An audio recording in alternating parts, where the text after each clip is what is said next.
Garden. Margaret on Faust's arm. Martha and Mephistopheles walking up and down. Margaret. I feel, the gentleman allows for me, demeans himself, and shames me by it. A traveller is so used to be kindly content with any diet.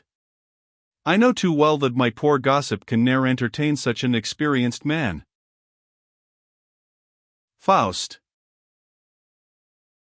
A look from thee, a word, more entertains than all the lore of wisest brains. He kisses her hand. Margaret. Don't incommode yourself. How could you ever kiss it? It is so ugly, rough to see. What work I do, how hard and steady is it? Mother is much too close with me. They pass. Martha. And you, sir, travel always, do you not? Mephistopheles.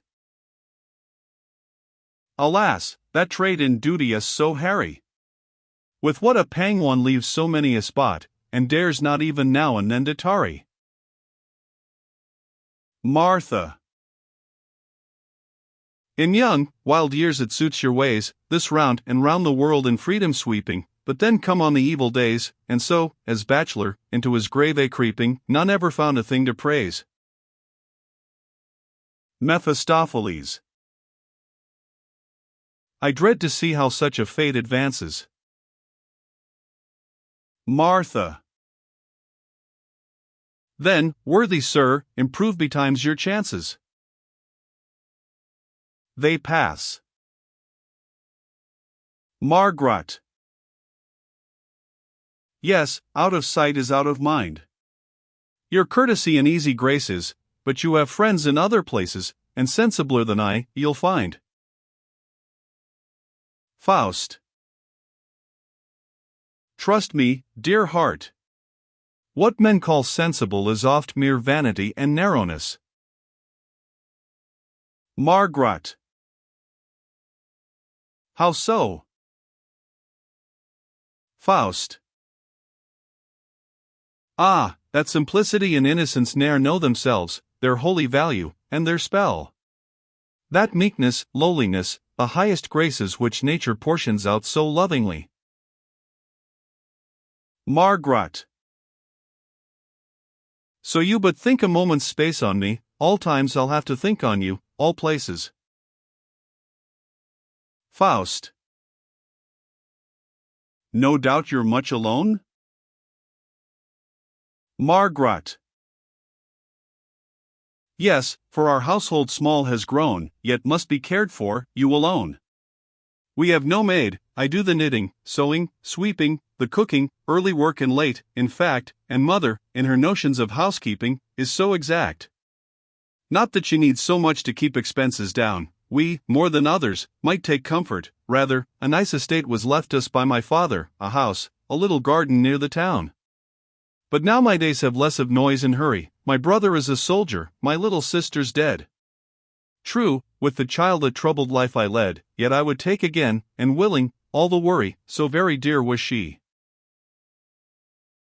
Faust. An angel, if like thee. Margaret. I brought it up, and it was fond of me. Father had died before it saw the light, and mother's case seemed hopeless quite, so weak and miserable she lay, and she recovered, then, so slowly, day by day. She could not think, herself, of giving the poor wee thing its natural living, and so I nursed it all alone with milk and water, 'twas my own. Lulled in my lap with many a song, it smiled, and tumbled, and grew strong. Faust. The purest bliss was surely then thy dower. Margaret. But surely, also, many a weary hour. I kept the baby's cradle near my bed at night, if tea even stirred, I'd guess it, and waking, here. and I must nurse it, warm beside me press it, and oft, to quiet it, my bed forsake, and dandling back and forth the restless creature take, then at the washtub stand, at morning's break, and then the marketing and kitchen tending, day after day, the same thing, never ending. One's spirits, sir, are thus not always good, but then one learns to relish rest in food. They pass. Martha.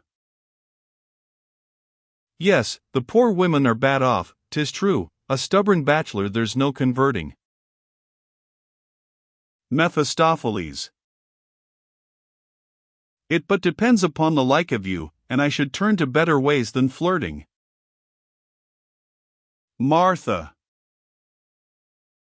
Speak plainly, sir, have you no one detected? Has not your heart been anywhere subjected? Mephistopheles. The proverb says, one's own warm hearth and a good wife are gold and jewels worth. Martha. I mean, have you not felt desire, though ne'er so slightly? Mephistopheles. I've everywhere, in fact, been entertained politely. Martha. I meant to say, were you not touched in earnest, ever? Mephistopheles.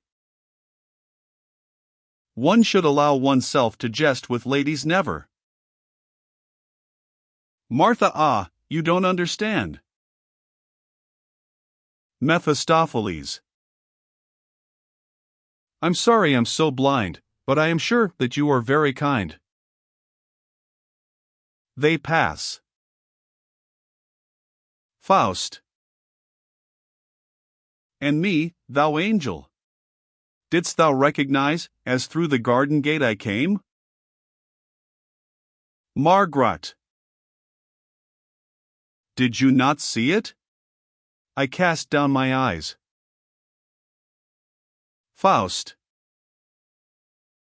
And thou forgivest my freedom, and the blame to my impertinence befitting, as the cathedral thou wert quitting?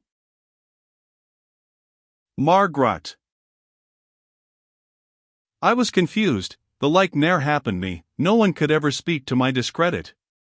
Ah, thought I, in my conduct has he read it, something immodest or unseemly free? He seemed to have the sudden feeling that with this wench 'twere very easy dealing. I will confess, I knew not what appeal on your behalf, here, in my bosom grew, but I was angry with myself, to feel that I could not be angrier with you. Faust. Sweet darling. Margaret. Wait a while. She plucks a starflower, and pulls off the leaves, one after the other. Faust.